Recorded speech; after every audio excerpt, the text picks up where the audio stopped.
Ah. Welcome to our Scary 101. Good, Thanks. good spooky intro. I liked it. Mhm. Yeah, very spooky. Spooky. You guys. Hello, Oh, very everybody. cute. You guys got to see that last week. How fun. Oh, Hi, everyone. So before Hi. we get started, let's remind everybody to please join in the conversation. We want to hear from you. So like, subscribe, press that subscribe button. And also, we are monitoring our chat. So if you have something you want to say, thoughts, observations, join in. Feel free to just say hi if you want. That's okay too. And I will let somebody else introduce the topic. I'm just going to apologize in advance. I am struggle busing with staying conscious right now. So you guys, perhaps there's an energy vampire who's been perhaps, yeah, sapping you your guys are gonna have some vitality. heavy lifting for me today. Who has siphoned Brooke's energy today? Somebody has Yeah. the The lack of cats. sleep person. The cats are energy vampires. Very This positive. week we are talking Scary 101 vampires in coaching. What was our Scary 101 topic last week? Did we do coaches can It do was harm? how coaches cause harm. Now by we're talking talking about how the clients can do harm by draining us of our vital essence. Now, I had to instruct Brooke earlier that vampires are in fact not real, emotional and or otherwise. But we're talking about. I disagree. Uh, I think they're real. you think they're real? Okay, go on. Explain how you think they're real, Jen. Emotionally, I think they absolutely are real. I have worked for them. I was talking specific like the aura vampires. Have you guys heard about that? Where they only drink in the energy of a certain aura. Oh You mean no. like Tell us Colin more. Robinson? Yeah, like Colin Robinson from What We Do in the What We Do Shadows. in the Shadows, yeah. And if you don't know who that is, stop our video now. Go watch all the seasons of What We Do in the Shadows, and then come back, and then you'll understand the reference. Where can people watch it? Yeah, or you On can just get the mashup. I'll drop the mashup. I think it's on on Hulu, yeah. I did Hulu. put that in our channel as research. So it So if you is didn't in watch CLCI it, you didn't Live do the as research. research to be watched. Okay. Very important. But essentially, these emotional vampires, how would you get? I would just define it as somebody who drains your energy. Yeah. You have a finite amount of emotional energy to spend on things throughout the day, and then as soon as you encounter one of these people, they just immediately just suck it all out of you. Do you guys agree? Yeah. Yeah, I think that's fair. Yep. I don't. I don't. You don't. Go on, Lisa. What needs to be added to that definition? I think in order for somebody to, if you will, suck the energy, we have to give them permission to do so. And a lot of the time, somebody who feels like they're empathetic, they don't know how to essentially turn off that access. Okay. Yep. I don't know if they exactly need your permission to do that. I can see the reasoning is like I only can be affected by people if I let them be affected to me, but I've encountered some pretty emotionally draining people, and sometimes just enough of it just tends to drain me more than if I encountered nice people throughout my day. I'm not speaking really about this job. I'm speaking about like maybe past jobs I've had where I'm obliged to interact with people I'd rather not during my normal daily hours. I'm gonna let the cat out of the room real quick. I'll be back. Okay. I think permission can be part of it for sure. A specific energy vampire that I'm thinking of, once I realized I was giving a lot of permission and I took that back, she drained me less. But at the end of the day, she still drained me. She was still someone that was that's the type of person she was, and I had to leave that person ultimately, regardless of the permission. It made it better, but it didn't change anything ultimately. Was this a client, Jen, or just someone in general? No, this was a previous boss. Oh, okay. So is it because we don't feel like we have the capability to stop it that it feels so draining? That, but I think it's the way that you feel afterwards, after some sort of encounter where you're Mhm. like, wow, that was pretty draining. I feel worse having talked to this person than I did prior to. Which, like, I we mean, talk about, like, oh, yeah, go on. I think I can know before because it tends to be like somebody I'm dreading interacting with. You know, like the nice thing is I've cleared myself of most of these people, but like it's one of those things where like I have to like prep myself beforehand where I'm like, okay, I'm gonna have to interact with this person for any given amount of time. I mean, like the holidays are coming up. I'm sure that we all have somebody in there that like you might be forced in a room with that you really don't want to have to be in a room with for any extended period of time, but you have to be because you're around family, and so you put on your I'm gonna survive this hat and get through it whatever way you can. But man, can some of those conversations, I mean, I've had to adopt a whole way of just sort of checking out in certain situations where I just sort of like, I'm just like, I'm gonna just shut off the ears and the brain for a The emotional while. response. See, you can't be emotionally drained if you aren't feeling any emotions. Yeah, no, I just learned how to disassociate really well. So I've seen it whenever I'm talking to leave Brooke, my her body. eyes glaze over, her mouth goes slack. I actually Uh, adopt the opposite approach, and I ask the person to like tell me more about why they think that, like what makes you think that, because I actually really enjoy catching them in like, you know, like illogical thinking patterns and stuff. I mean, I don't go, ooh, got you, but like just it's very satisfying to me to hear like when they directly contradict themselves, and I'm like, interesting. And then I know they heard it too. That can be fun, I think. mhm. So Jen turns it into a game. Jen turns it into a game. Yeah, that's what I'm Yes. laughing at. Yes. I A think game of Jen fun, for sure. might be an emotional vampire herself. And she's just choosing her victims to be other people who do that. That's a dangerous game to play because some people just don't care. They'll contradict themselves and just that's just who they are and that's just how they move. So Treating you more. I guess there's a couple of ways we can go with the conversation. We could talk about maybe what are the different kinds of people who tend to drain your energy more than others, and we can like relate those to clients, or we can talk about, you know, are clients emotionally draining sometimes? Do they drain the coach? Especially if you have multiple, you know, clients throughout the day, can that affect your other clientele?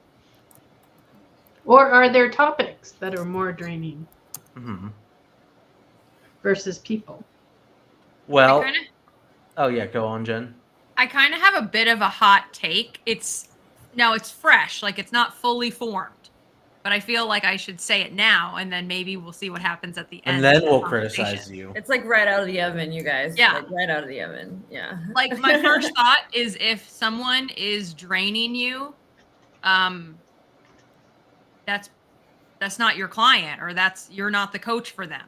That's my first thought is like your client should, at least the clients that I'm really a fit for, we tend to energize each other.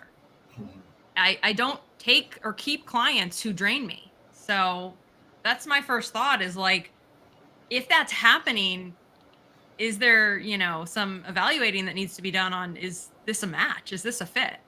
I don't know. What do you guys think? I think, yeah, that's an option. I think also too, it's an option if you have, built the rapport and the trust value with the coaching session. I mean, I think it can be brought into the room too. I mean, I wouldn't call them, you're what did we call it? A Energy vampire or energy vampire. I would not say that, but, asking them what they noticed about the energy in the room. What are they noticing about their own energy? It could be brought up as a topic. Also, not that I really prescribe to these definitions towards people, but Jen, do you see yourself as an introvert or an extrovert? Like An outside of ambivert. coaching, an ambivert. Yeah, I can go either way. It depends on the situation. I love my alone time, but I Wow. also like being around like high vibe, fun, Okay. people. So Mhm. there is a world in which you are energized by people rather than Yes. drained by people.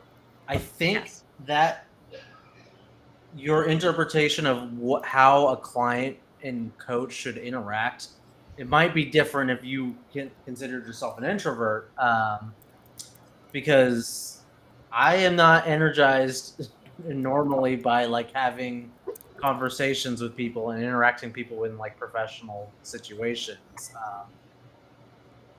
I think it's rarely that's been the case. It has happened before with me, but usually the way I think about it is that I've got a store of energy at the beginning of the day, and it starts to get expended throughout the day.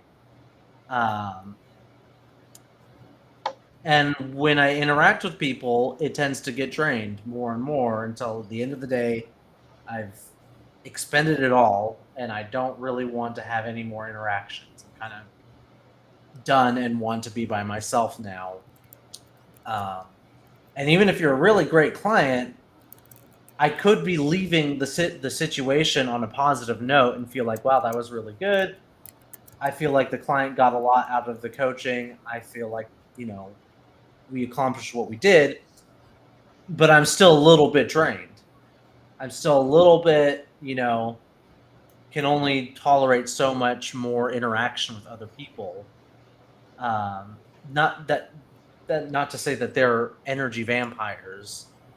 It's just I don't get the same sort of positive, emotional boost that you were describing with your clients. Even though I would say it was a positive, interactive, well-formed session. So I'm not exactly sure if your hot take was fresh out of the oven. I'm going to put it back in. I'm going to say just let it cook a little longer. Well, I Not don't saying that think, you're wrong. I think you are correct for yourself, but I think that Yeah. might be different Yeah. for other people. I don't think it has to be that way. Yeah, exactly. I think that can be absolutely be the case where people get energy from one another and interacting with each other, and it's that like getting excited, like that can happen. I will say this though. I think that there can be situations with clients or if a client isn't, doing the work outside of the session, I could see that being draining if you're a coach that's trying to get, working with a client and they're just not seeming to make progress. And you feel a little like everybody's spinning their wheels. I could see that being a very draining situation. And I'm not sure if that's the client, if it's the coach, or where that it's just not a right fit, or maybe it's just a particular situation. I could also see it being very. I could just see there being situations in which that drain could happen. I don't think though. I know we're saying it's only clients. Or that a clients are draining our energy or something along the lines with coaching. But I also feel like that as coaches, if that's happening, we're probably doing something wrong because we're probably opening ourselves up to that in some way, or making a judgment. Or I just feel like if that's happening, it might be a symptom of something else going on. what are your thoughts about that? Yeah. I feel like we didn't really have a chance yet to speak on maybe certain things that we're putting onto ourselves. Maybe it's like a lack of maintenance, things like that can kind of bleed over into those sessions that cause them to be energy draining when, in a normal circumstance where if you are, at, peak physical maintenance or mental maintenance, then things wouldn't be as draining for you in that circumstance. So like even things that are going on outside of the coaching session, like if I just did not get a good night's sleep. Yep, exactly. Which Things like happens, that. Yeah. And Brooke, or if we don't have our coffee, then we might find situation people more draining than they really ought to be. Mm-hmm. And I mean, it may be that, yes, that's like very simple, but I was thinking even like on a deeper level, like, it feels to me like what could be happening is maybe a coach is being attached to outcomes. Maybe a coach is making a judgment about their clients instead of being curious about their clients. So I feel like if I'm feeling like my energy is being sucked out of me, I just feel like there's a sense of judgment happening there. Now, like, what is it that is causing that? Like, what is that happening in that moment for you that the client is capable of draining the energy out of you? Now, if it's just that they're boring, like, or it's just, like, it's just like maybe it's just like for some reason, whatever they're talking about is really boring, but I feel like that's, as a coach, we should still find a way to be curious, even in the boring moments, So if it's not that, then like what else could it be? But if we're talking about maybe clients that are people pleasers, okay, I could see people pleasing clients. If we're taking it like an untreated people pleaser, like a new to coaching people pleaser, what do we know about people pleasers? Well, we know that they don't handle criticism. There's a lot of things they don't handle well. And as a coach, you do have to kind of approach situations with them with that awareness of this sort of people pleasy, afraid to, what is the passive aggressive behavior, right? Because I could see if you have a client that is just over and over a passive aggressive type person, that being kind of draining for a coach to deal with somebody who approaches life passive aggressively and maybe doesn't know how to fix it. But that could also be seen as a challenge. So maybe again, it's that right fit situation. So I think, yes, physical, just having enough rest and everything like that. But when you really start to get into the nitty gritty of it, it feels like a judgment to me. Like it feels like a judgment.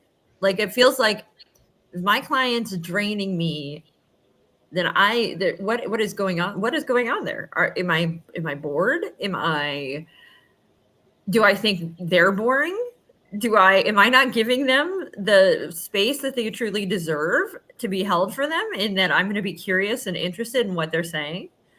Am I not putting myself on their level and seeking to understand whatever it is they're talking about? I don't know. Am I crazy?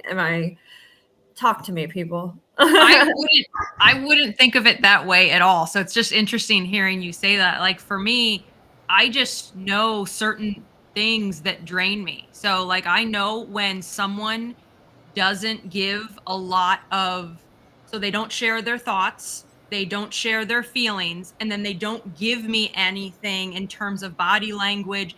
When I can't read someone, I find that very, very draining, because it turns on this, like I go into like investigator mode and I'm like looking at everything, and then I start to overanalyze because I'm looking at very minimal cues, like just Anthony's face right there. Like that bothers me. I don't know what he's thinking at all.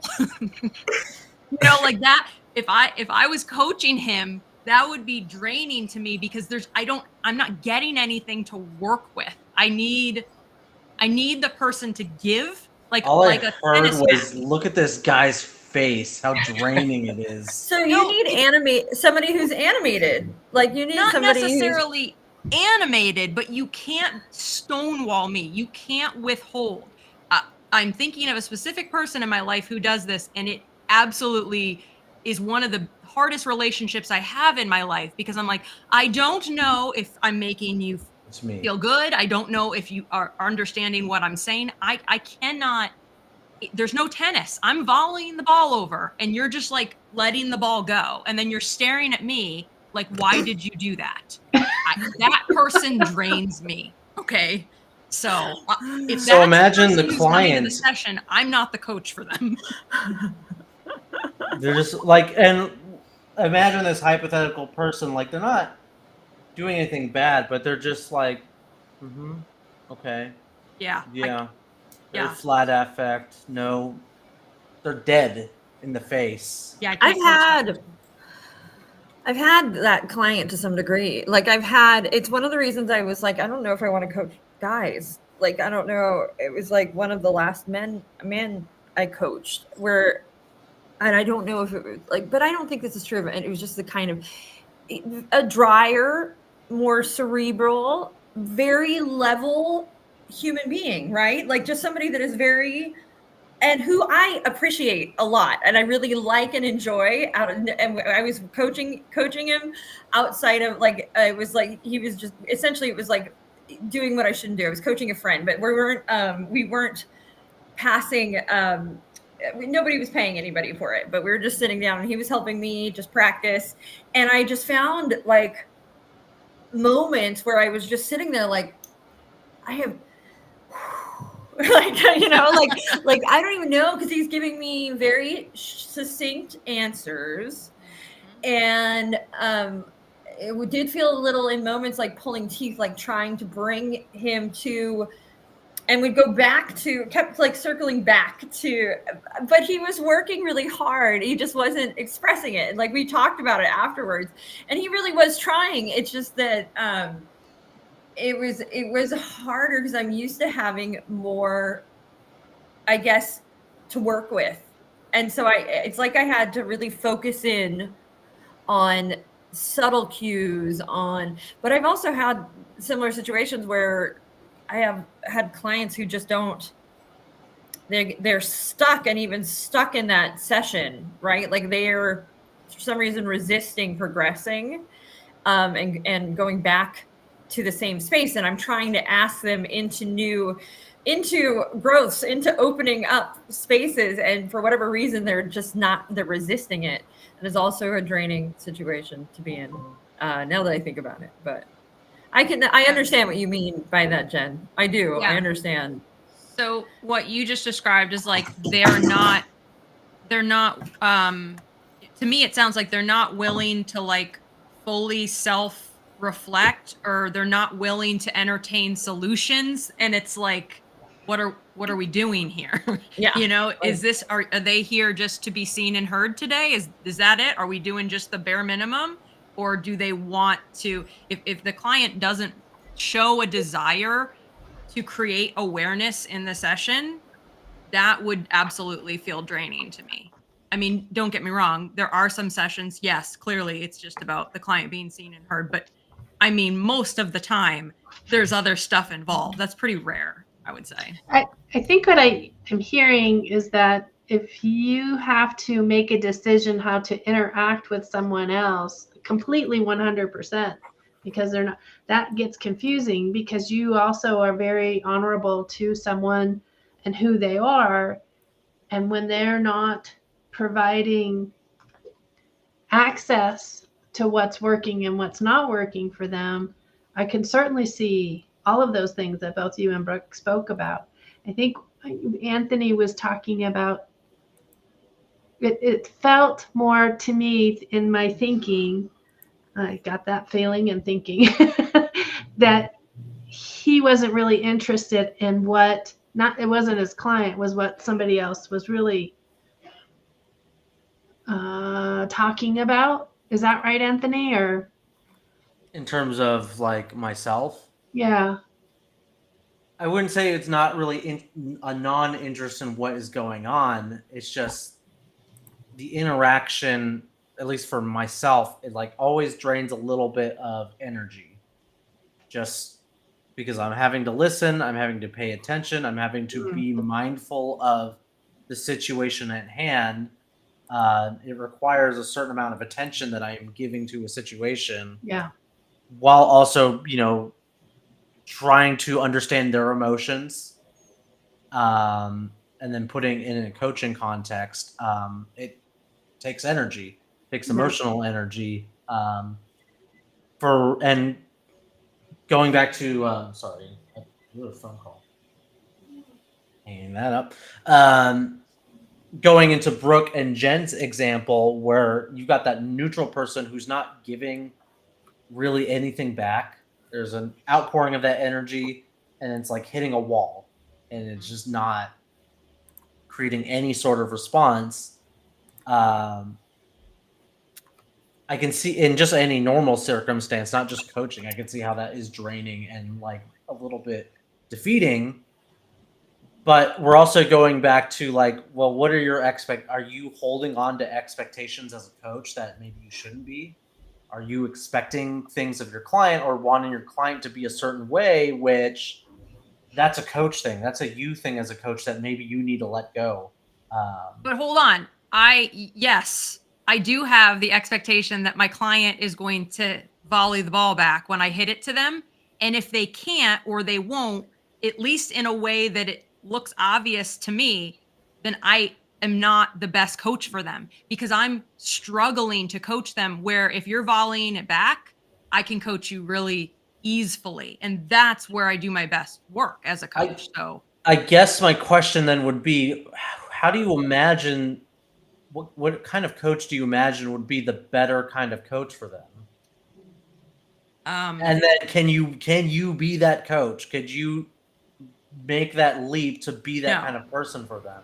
No, I don't want to be that type of person. Well, first I want to ask, what kind of person do you think that is as a coach? Potentially someone that is like that as well. And so they have an understanding of what's beneath the stonewalling, whereas I don't. I have no idea what's going on when someone is blank. Well, neutral.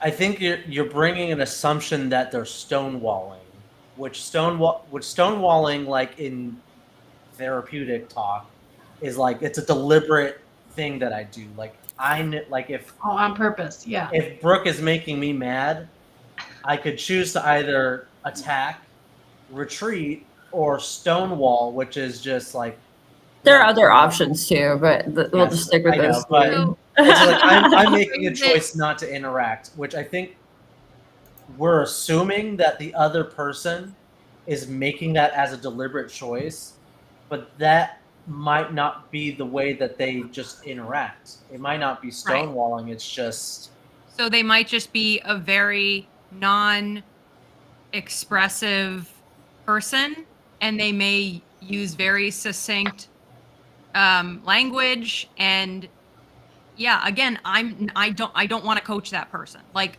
I am not a good coach for that person. I need more to work with to be a good coach for them. So Jen knows who her client is, and that's okay. Like, that's okay. Yeah. There might come a day where she goes, man, I really want to challenge myself, push myself out of the box, start coaching people. But that may not happen, and it's okay. No, I know there's somebody else out there that is a better fit for that client. And I encourage that client to not waste time with me and go get that person. I mean, I will say this too. Like, it's something we talk about when we're working towards our PCCs, right? Which, as we're working towards our next level of credentialing, there is an expectation from when these calls are being reviewed by, what are they called? The people that review them? Evaluators. Thank you. I was like, no, it starts with an E. Evaluators. The evaluators are expecting us to take our clients to certain levels, emotional levels, deeper levels. And so there is definitely, we've all had this conversation for anybody who's going for their PCC, where we go, that client is just not a PCC client. Like, it's not, and what we mean when we say that is not that client isn't coachable or workable. It's just that wherever that client is in their, emotional journey, or maybe it's just who they are and how they're built, we're not going to express enough emotion for you to get to your PCC call. So it can be draining when you're going through that PCC process, when you're trying so hard to get your clients to open up and be emotional, and like you're hoping we got to get there somehow, right? We got to get to the good stuff, the good stuff in there. It can't be about coaching the problem. It's got to be about coaching the person. And it can be hard and draining when you have a client that is, and it may not be stonewalling, just not willing to open up. Yeah. I had a client that would avoid by essentially switching the topic. And it was definitely her way of avoiding answering the questions I was answering or asking.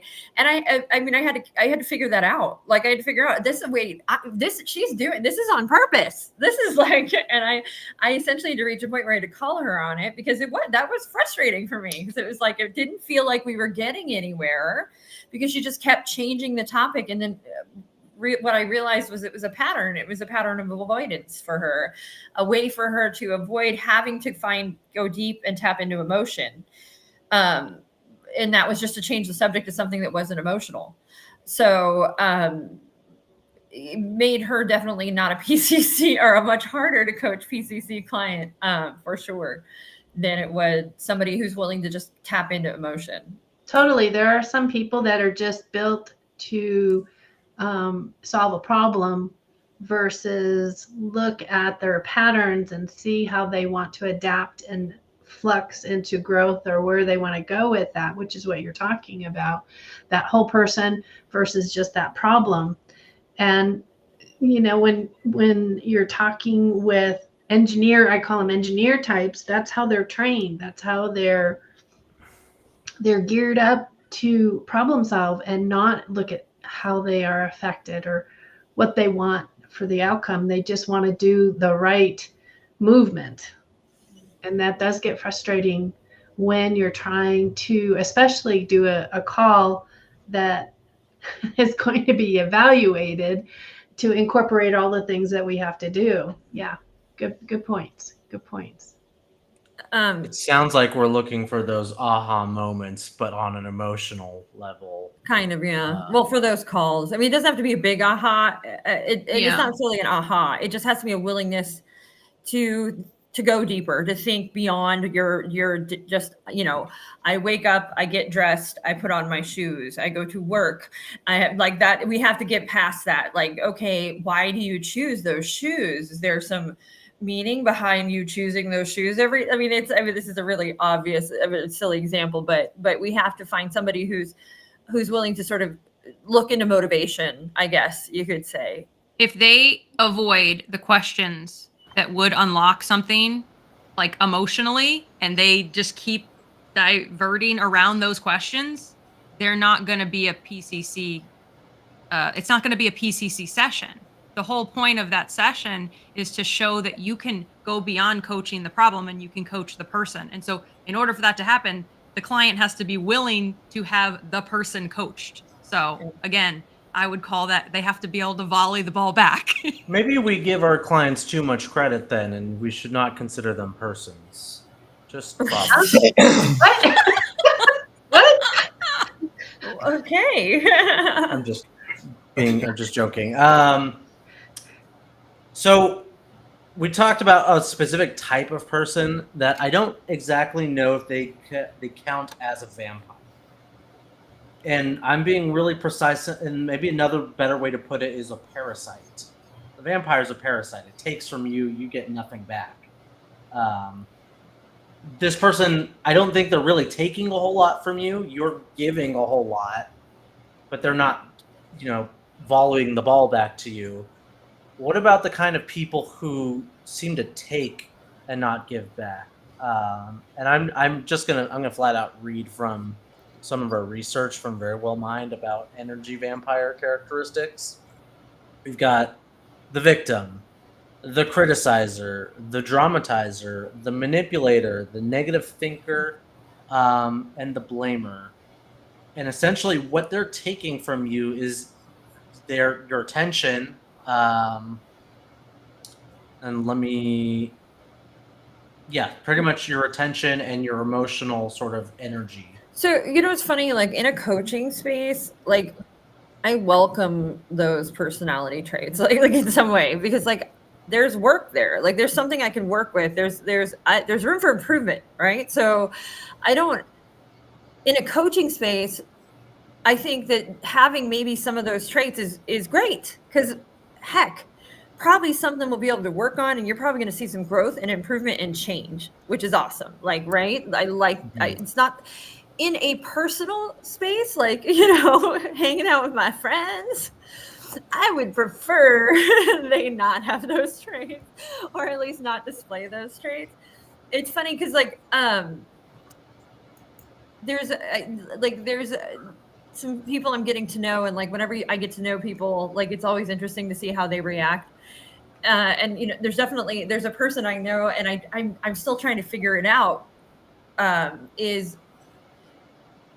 whenever you're sharing, there's a moment of interrupt and then me too, and it's like this interrupt me too, and so it doesn't ever feel like they're listening, and it's like they're trying so hard to relate almost that they, instead of listening, they stumble over you and past you, and like you don't even get the chance to finish your thought or your sentence. And so I've just sort of come to a point where I sort of shut down with that person and just sort of almost go into coach mode, and I just listen and ask questions.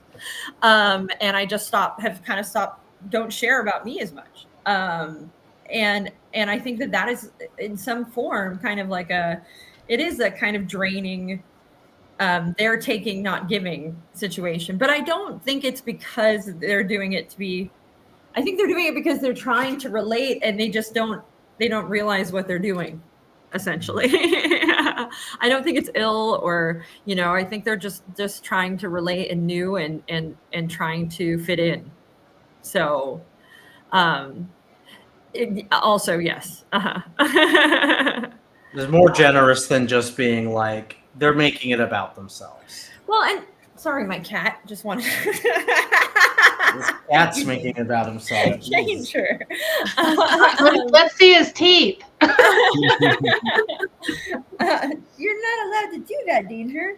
And yes, that is also something to consider. There is something to be considered there too. There is a neurodivergent trait, right? Like that is, I am somebody with ADHD. We have a hard time letting people finish their sentences, and it's something I work very hard on, have trained myself to do, and I'll still mess up on occasion with that. But I definitely am somebody who has to consciously think, stop, listen, don't interrupt. Like, you know what I mean? It's much easier for me to do in a coaching seat than in other places. My goodness, That was on purpose. He's purring too. Aww. You just want to be the center That of attention. That list that you just gave, Anthony, Mm-hmm. and then Brooke, you saying like that these traits can, be potentially a good thing in a coaching session because they can be coachable. I agree with one caveat, one asterisk. The person has to have the desire and willingness to analyze and Be self-aware. Yes, and if they cannot do that, then they can't be coached. It's Coaching is not the right modality for them. It's not even just being able to self-reflect. It's also being a willingness to learn and grow and change, right. Which you would hope anybody who's coming into a coaching situation is there and doing that and on board for that. It's not always the case though, because sometimes you have people coming in the door looking for the surface fix, the quick fix, the easy fix, and they're just not ready yet to go to those deeper reflective learning spaces, for sure. Also, some of them come in and they don't know what coaching really is, and so that's why the contract is really important. The agreement is really important. Yeah. It's also spaces where you're in a company where corporate assigns you a coach, something like that, where that can be difficult. I guess so, but also at the same time, like I think we're like, that would be very nice if it was like those negative personality traits that make them vampires are like kind of intertwined with the goal or the problem that they're trying to solve. But I'm also wondering if it's like, what if it has nothing to do with the goal that they're working on? That's just kind of who they are. And the coaching relationship is proceeding relatively well or normally. It's just that these maybe traits come up where they're also the victim or they're also criticizing people around them, but they're still sort of making the progress towards the goal. Oh, And yeah. now you're in a situation where it's like, oh, now I'm going to be coaching this person for 6 I mean, months. I could else coach have to somebody deal with that's this. I could coach somebody that's like being a dick to everybody else, probably, I would think. And if it's not relevant, if that's not affecting, like whatever it is we're working on, there's probably not. I think a coach, our core competencies would tell us not to go there. Like if it's not going to serve the client to go there, then there's no reason to go there. To be like, hey, why are you being a jerk? Like, you know what I mean? Like that's not going to help our clients. But if it's a situation where maybe them being a jerk is not getting them the results they want, that's when we might start to explore other approaches, right? Well, I guess what I'm asking is the approach that they're taking, either being a jerk or a criticizer or some sort of victim, is getting the results that they want. It's just grading towards you as a coach or a person. I mean, I think that's a hypothetical situation that isn't very realistic. And I think without like specific example, I can't go there. I think those two though are like, the phrase soft skills. I feel like evolving out of those traits can be like soft results. Like for me, when I first started getting coached, I was very much in victimhood. I was very much in comparison and complain and blame. And, had the coach thought, well, that's just who she is, that would be a problem. Like that coach coached me out of that or coached me through that, whatever you want to call it. All of those traits have severely lessened within me. So you were like a really complainy client when you started out. I was probably a rough client in the beginning. Are you sure that got coached out of you, Jen? Oh my God, I'm going to be honest. I was an energy vampire client for my first coach. I know it because I found an email that I wrote her and I was like reading it and I was just thinking, dear God, if a client wrote me an email like this, I wouldn't even know what to do. Like, this is nuts. What in the world was I thinking? Like, I just, what is the trauma dump just in this email? Like on a weekend expecting a response. I was a rough client in the beginning. Let's just say that. I will own that. So the coach coached me out of that or through that, whatever you want to say. I mean, again, those are soft results. Like the hard result is, yes, I, got out of, dead end cycling jobs that I hated. Great. But the soft results are like, I'm literally like a whole new version of myself. I'm much, much more pleasant to be around. But at the time, was the coach coaching you on those traits that you didn't really like, looking back now, you didn't really like about yourself? Or was the coach working towards the goal that you had? I mean, I think the traits just can't. Yeah, exactly. You can't. I don't think you can just separate that. Like, it's funny It was because all as you ask that, because like we have our goals, we have our set, whatever we're working towards, but we're always digging into that like deeper, that moment that like, oh crap, this is why I do this. This is why. If I change this, it'll be a little easier. Like it's gonna, you know what I mean? And it's often it's why we say like where we start with our clients isn't a lot of times where we end with our clients, because like their original goal often it's a lot deep. There's a lot more going on. It's like we're peeling back layers, and as we peel back layers, we're learning more and more and more, and they're learning more and more and more about themselves, and so that's going to change them and help them grow, is that awareness. Yeah, the question of like, who do you have to be the person that no longer cycles in these dead end jobs that make you miserable? And that's what we worked on ultimately, is like shifting me, kind of trusting that the result would happen as long as I kept taking action towards it, you know, and becoming the type of person I wanted to be, that I believed, you know, was different from who I was. I mean, it was literally about changing me and trusting that the result would come as long as I took action. And it did. I mean, whether I got lucky or whether I was coached well, I mean, that, who knows? I still don't know. I think a little bit of both, probably.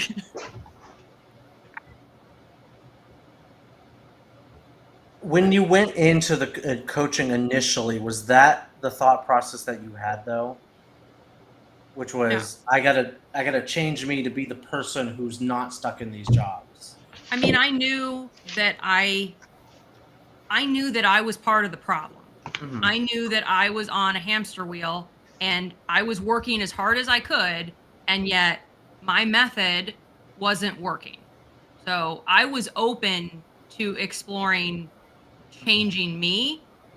So Maybe then the types of clients who are the actual energy vampires who are not like that. They do not see and maybe don't have an interest in changing themselves. They're like, I have a problem that needs to be fixed or goal that needs to be met, and I need a solution, or I need other people to change or other people to be different. Because I myself, I'm perfectly fine the way that I am. I'm not the problem.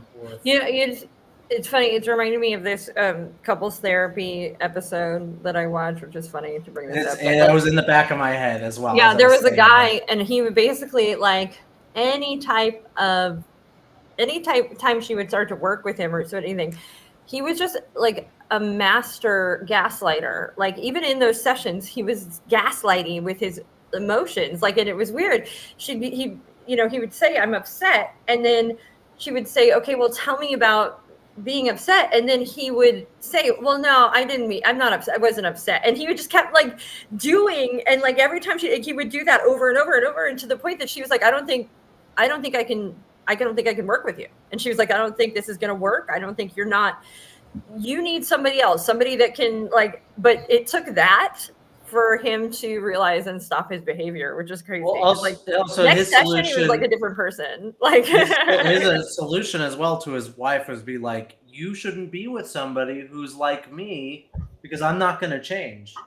Like, I want you to be happy, and if that means doing your own thing and I get to do whatever I want, then that should be the solution. It never occurred to him that he needed to change his behavior. Yeah, and it was funny too. Well, but then it ended up realizing, oh crap, and he didn't really want that though. That was another, gaslight. That was another manipulation. He was there. He was in couples therapy. He really didn't want it to end up with her just leaving him. That was him. It's protective, right? He's putting up a wall and protecting himself. Mm-hmm. And so instead of being honest and opening up, he's rejecting before he can be rejected, essentially, right? That's what's happening in that situation. And so it's not truly what he wants. It's a defense mechanism. And so how do you get through that defense mechanism? And that can be really hard to do, like those kind of things. And we all have them.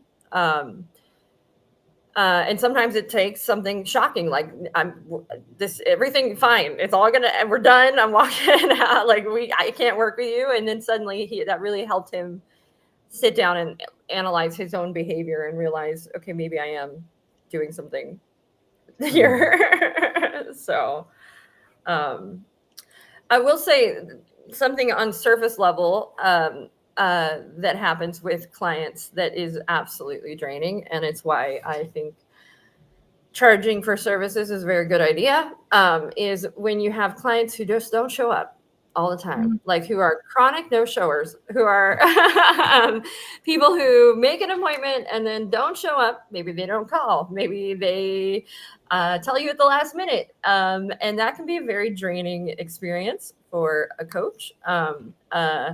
And one that I think is a lesson that comes on very early on for coaches, and is probably one of the quicker catalysts for change in a coach, realizing the policies that you want to set and how you want to handle those situations, because it is so draining, like when a client does you are not refunded for that lost session, and I am no longer drained. I have money and I got to do no work. I think the majority of the time, though, is once they've established a relationship with you, they show up, or they at least notify you. It's the first time session that usually is a bigger issue, unless there's that chronic, like you were talking about, Brooke. Unless there is that chronic, I had someone that did that. And I changed my whole policy around this couple because they would make the appointment, then just not show up, and then make another appointment. I'm like, oh, I'm not doing this anymore. So yeah. Yeah, I mean, it becomes a situation too where like it also have to limit the number of times it can happen, because if it happens more than once or twice and like in a short, like, I mean, if we're working together over a whole year, I'm gonna understand. I'll have more understanding. But if it's under a short, if it's like a 10-week period, and that's happening often, I can only tolerate that before I'm not going to take you seriously when you do show up. Like at that point, like, you haven't taken my time seriously for the last several times. And so now I have like a chip on my shoulder, and it's going to be hard for me to be a neutral coach for you. So it just is reality. There comes a point where it's going to affect my ability to respect and coach you.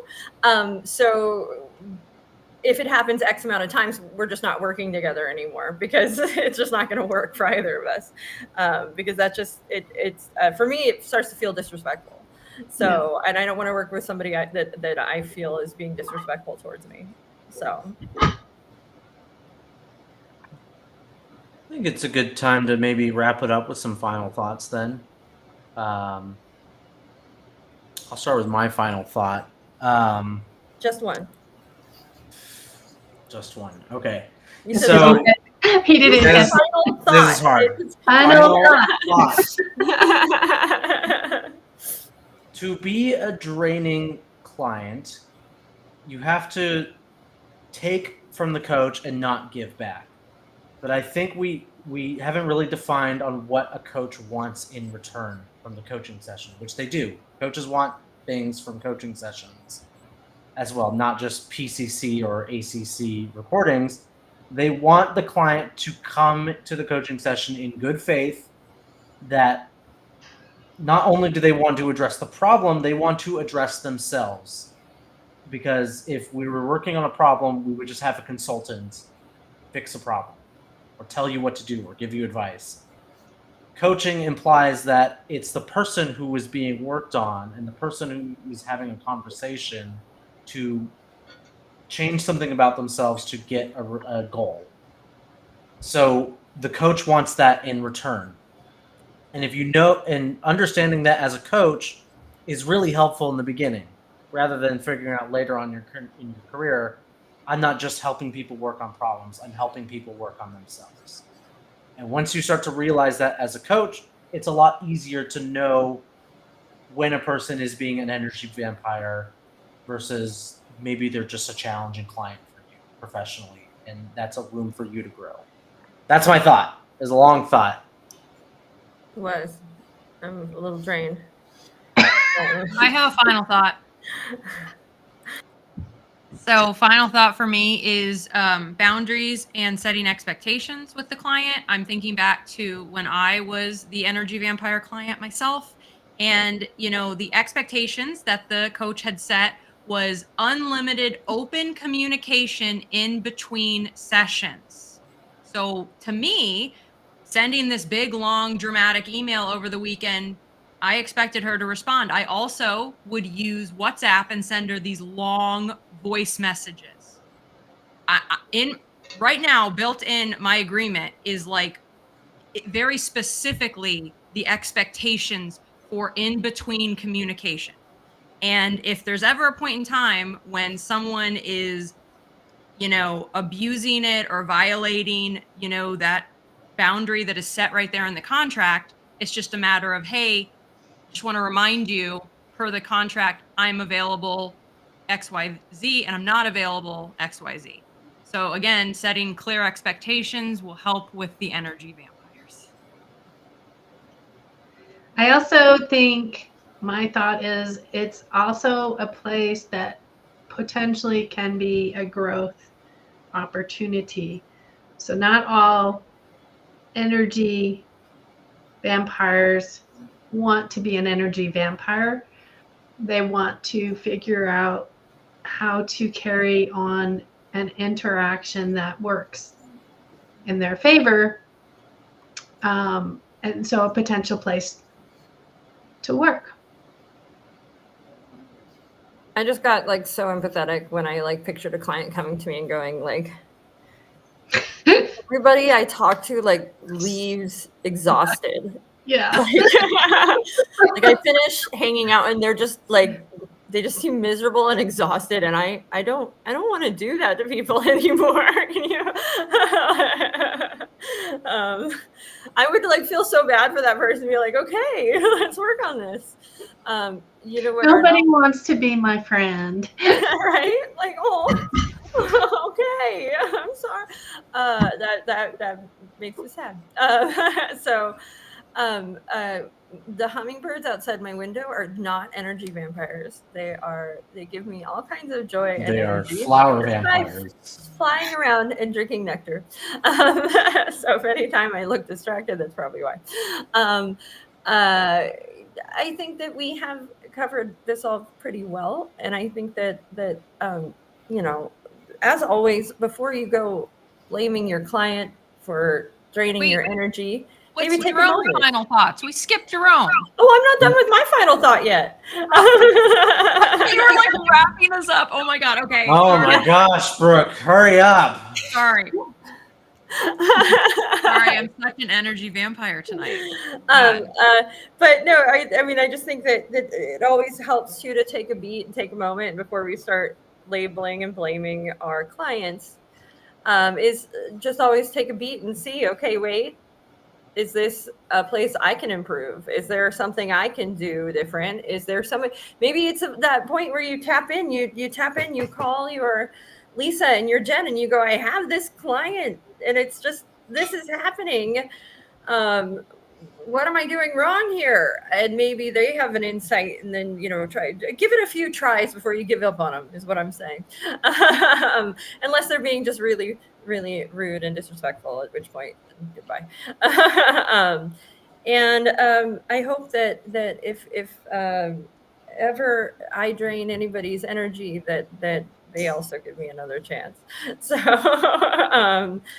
and then Jerome. It's similar to a couple final thoughts we already had, but I think the scariest part of the conversation is trying to determine whether a client is just result resistant because they're unaware of, you know, kind of how they're reacting in certain scenarios, and unaware of the fact that their actions are preventing the sessions from moving forward, draining you of your energy as a coach, determining whether that's something, or on the other end, like in Jen's circumstance, this is just a person I cannot coach. I can't work with this person. And kind of leaning into what Brooke said, you know, giving them a couple chances, reflecting after your session, trying to determine whether or not one or the other is taking place. I think that's the scariest part, because, I mean, you could go, you know, a bunch of sessions and figure out it's the one that, you know, probably is a little more scary than the other, is you just can't work with this person, unfortunately. So sometimes that's just resulting in lost sessions and time that you wish you could maybe want to have back. But again, I think the importance of reflection after each session, true reflection, and asking yourself questions at the end of those sessions is really important. And tapping in to someone that knows the craft and ask questions there as well. Okay. That'll wrap up today's live. Oh, Brooke's gone. Be sure to follow us on Facebook and YouTube. And if you want to learn how to hunt down and kill them energy vampire clients, take our Coaching 101 and 102 class. And we'll see you guys next week for another scary. We got to decide as well when we are dressing up for one of these. The 29th. We'll dress up the 29th. That's Yeah. the closest to Halloween. Mm-hmm. Oh, okay. We'll do the 29th and we'll be dressed up. Until then, catch us next week on our next Scary 101.